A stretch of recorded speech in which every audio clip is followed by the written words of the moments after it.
สบายดีพี่น้องถั่วอืม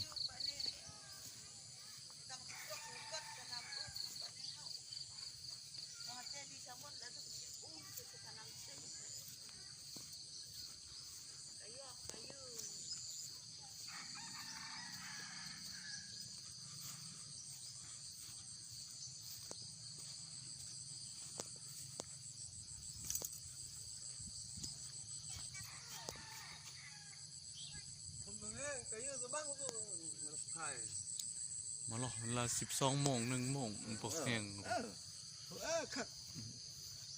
ป่าความแห้งที่องศา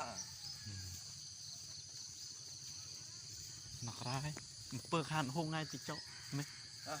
หันเตาตัวลำพัดเลย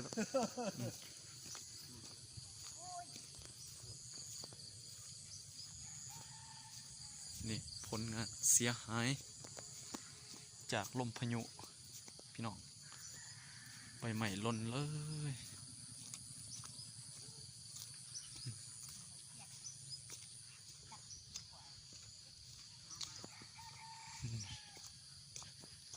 อันตรายแห้งใหญ่ด่วนแล้วตัวนี้นี่นี่มันสิลบเลยพี่น้องเอ้ยขนาดเลย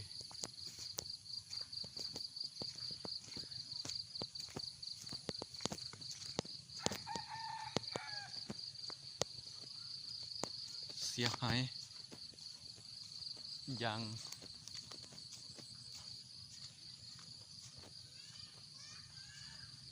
นี่ขนาดเลยพี่น้องเอ้ย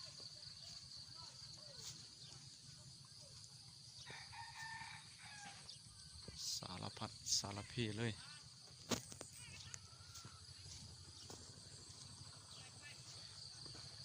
นี่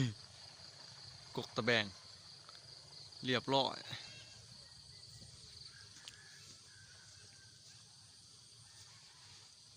พี่น้อง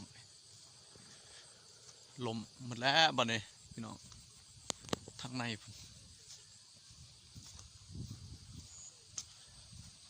ไม่ได้เลยสิตัดให้เขาเจาะก็ได้มันหงอยมันเอียงเมื่อทั้งทีแล้วโ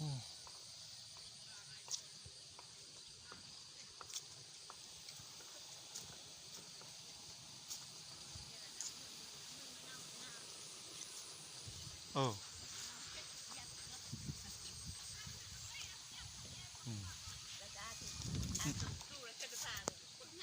โอ้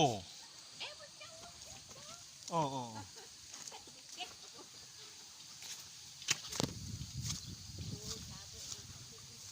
โอ้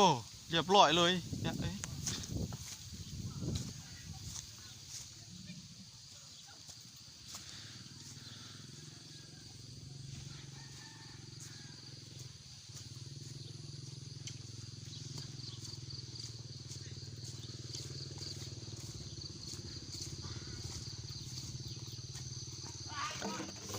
นักรายรับ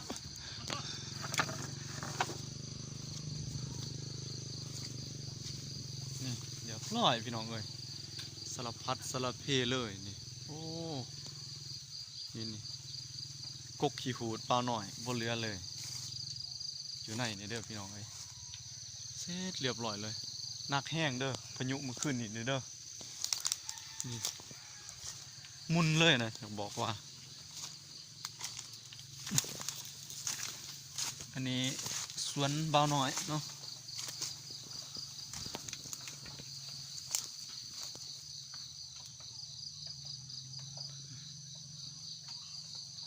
ขนาดเลยสารพัดอยากว่าแห้งอลีเลยพี่น้องขนาดเลย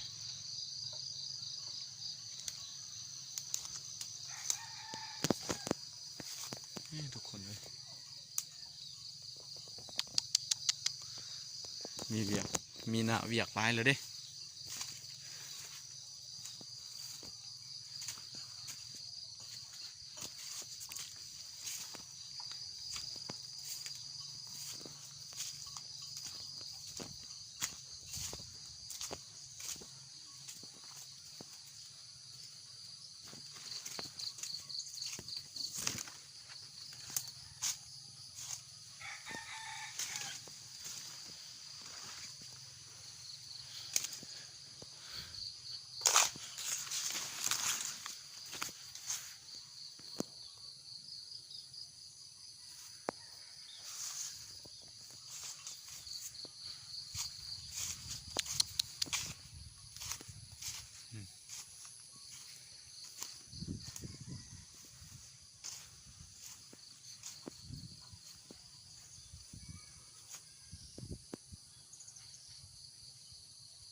มเดียร์ดาดเลยสิได้ใส่สตินแล้วพี่น้องเลยกกขี้หูดนี่ลมเบิดนี่เรียบร้อยเลยนี่ทั้ง3 ต้นนี่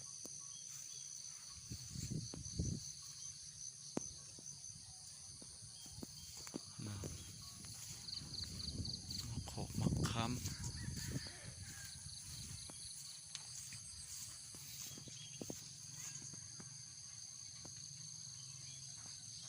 เสียหายหลายตื่พี่น้องสวนมะขอกมะขามหล่นเบิดพี่น้องสนัดเลยโอ้ขนาดขนาดเลย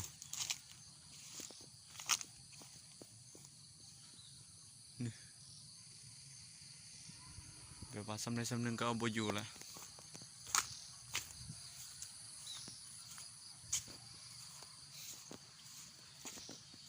หนักหลายอยู่เพื่อนกับผู้เดียวไม่ไง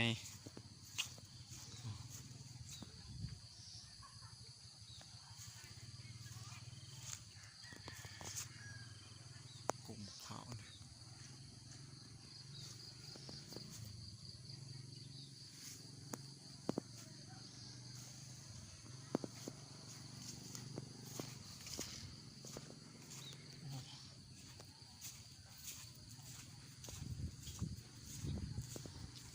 หนักหลายเส้นบุตังตึงตังอะไรหรือดิ Ồ, ngay cái em vẫn lột thì ở trong trường cái chị lùi tăng ở thực hiện rai. ปังหาถึงอู่หรอ Em cái em có cái kia mà. โอ้กระโดดเนี่ยอย่าเนี่ย Cái tôi khỏe mà.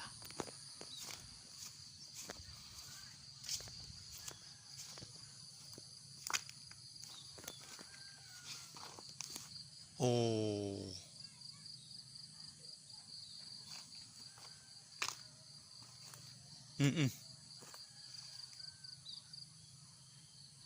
ดาวเลยอ่ะปันจิกสุดไหม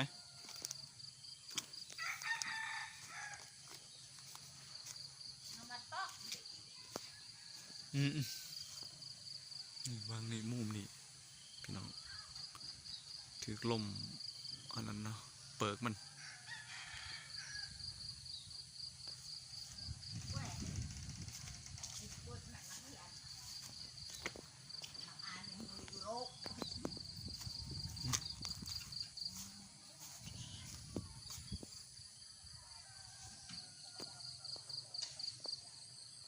โอ้สารพัดเลยก็ยุผัดมาเหรอ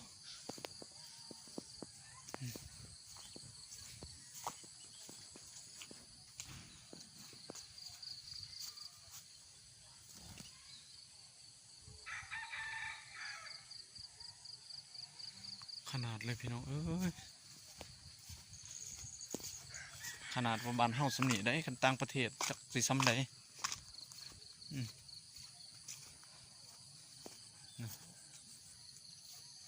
พัดเยลดา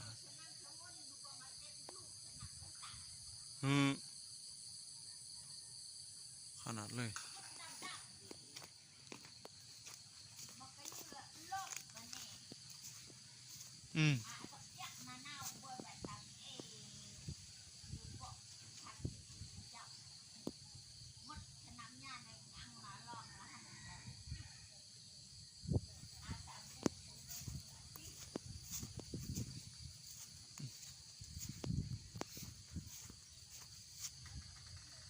จีกมัดพี่น้องเอ้ย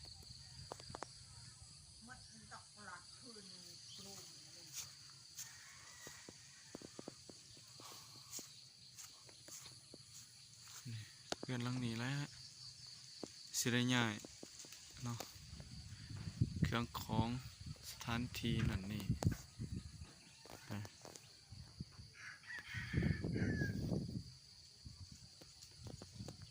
เพื่อนบ่าวหน่อยเด้อพี่น้องเอ้ยจะประมาณนี้นี่แหละเพื่อนนอนบนอยู่พี่น้อง อ่ะขอบคุณขอบใจพี่น้องที่เข้ามาเบิ่งมาชมเมื่อสุขสุขคนเด้อขอให้อยู่ดีมีแรง